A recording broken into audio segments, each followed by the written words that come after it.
अब बात करते हैं पीएसएल की। पीएसएल सीजन 7 अपने उरूज पर है, प्लेऑफ के मरहले में दाखिल हो चुका है। अब आगे क्या होने जा रहा है, और फिर दूसरी तरफ जेम्स फॉकनर ने जो पाकिस्तान के साथ किया है उसके हवाले से, और फिर जो पाकिस्तान ने फॉकनर के साथ किया, क्या वो भी ठीक था? ये भी लोग सवाल उठा रहे हैं कि उसको जाने दिया। ये है कि कहीं वो ऑस्ट्रेलिया वाला दौरा जो है उसे कहीं कोई नुकसान ना पहुंचे। इस हवाले से हम बात करेंगे क्रिकेट इंसाइक्लोपीडिया मिर्जा इकबाल बेग साहब हमारे साथ मौजूद हैं। अस्सलाम वालेकुम सर।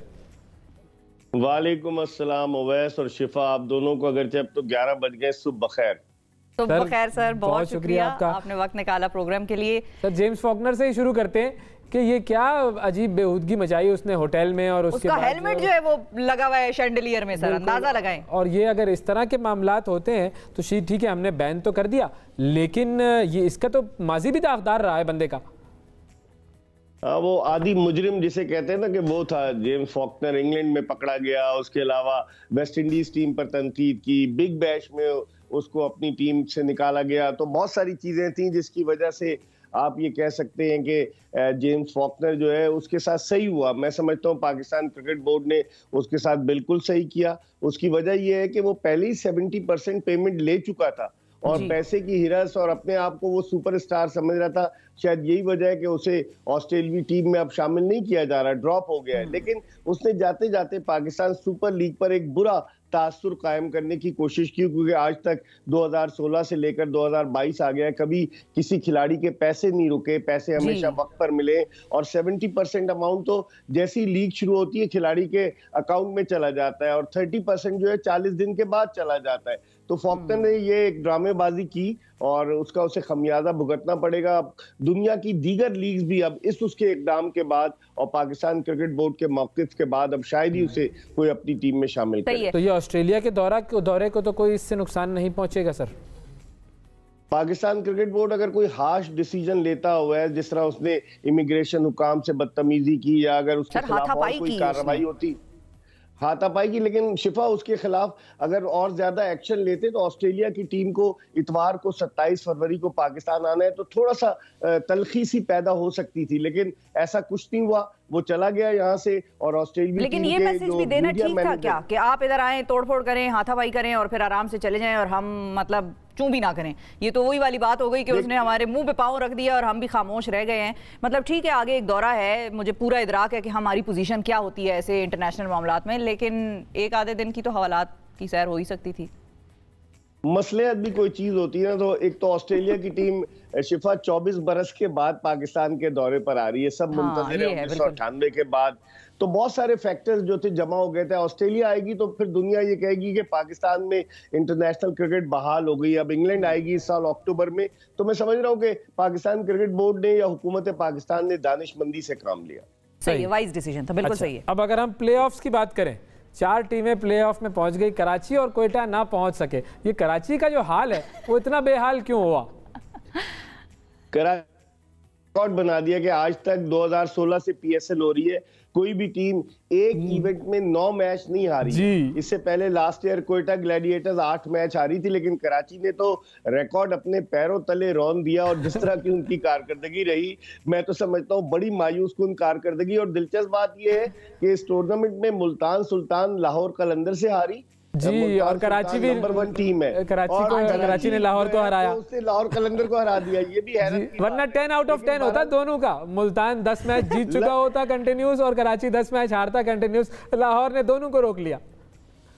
लग यही रहा है मुझे, क्योंकि और बार बार जो कैमरा जा रहा था, जिसमें वसीम अकरम भी चरागपा हुए कि उनको बार बार कैमरा दिखा रहा था जिस मैच में उनकी टीम को शिकस्त हुई। लेकिन ये तो खेल का हिस्सा है। मेरे ख्याल में वसीम अकरम जैसा दिमाग हो और प्रेसिडेंट हो, वो कराची किंग्स का, और टीम की ये कारकर्दगी हो, ये सबके लिए लम्हे फिक्रिया है। मेरे ख्याल में अगले साल मेजर चेंजेस होंगी। वो जो कोच लाए थे पीटर मोल्स इंग्लैंड से, वो भी फ्लॉप हो गया। वो तो पीछे बैठा रहता था, वसीम अकरम आगे बैठते थे।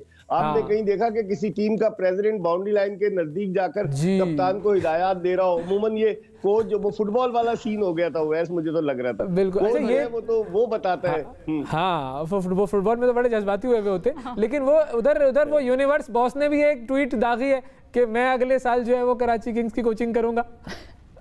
वो तंज किया है, यूनिवर्सल बॉस चुके वो कराची किंग्स के साथ वाबस्ता रह चुके हैं, तो उन्होंने तंज किया है कि अब तुमने मुझे नहीं रखा था, इस दफा उन्हें किसी ने भी नहीं लिया ना अपनी टीम में, तो उन्होंने तंज किया है कि भाई अगर डैरन सैमी बन सकता है मेंटोर, वसीम अकरम अगर प्रेसिडेंट बन सकते हैं तो मैं भी कोच बन सकता हूँ। अगर वो आ गए तो फिर उनके आने से रंग जो है और बिखर जाएंगे, मुझे नहीं लगता कि भंग हो जाएगा सर, रंग में भंग।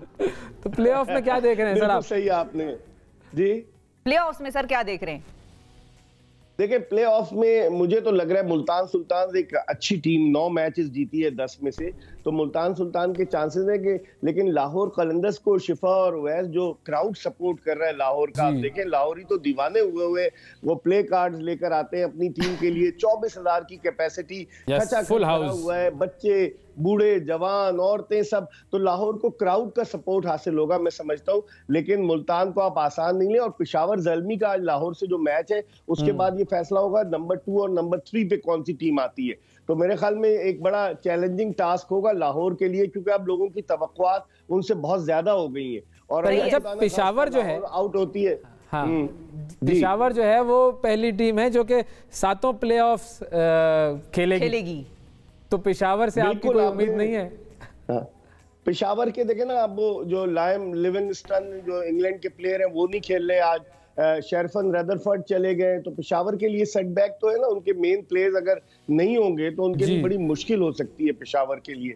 अब देखते क्या होता है, लेकिन लाहौर की जो मैं बात कर रहा था अधूरी रह गई थी कि लाहौर से तवक्कुआत बहुत ज्यादा वाबस्ता है, और खुदा न खास्ता अगर लाहौर ने चोक किया तो सबको याद है नवंबर 1987 वर्ल्ड कप का सेमीफाइनल, जब इमरान खान पाकिस्तान की कप्तानी कर रहे थे, पाकिस्तान जो था वो ऑस्ट्रेलिया से हार गया था, और फिर उसके बाद जिस तरीके से लोग रोते हुए मैदान से गए, अब तो वो खवातीन बूढ़ी हो गई हैं सर, लेकिन लाहौरियों को तो आदत है, सही, मतलब all my respects to them and their team, लेकिन सर उनको आदत है, मेरा नहीं ख्याल कि उनको इतनी कोई दिल बर्दाश्ता वो होंगे, ये तो होता रहा है लाहौर के साथ।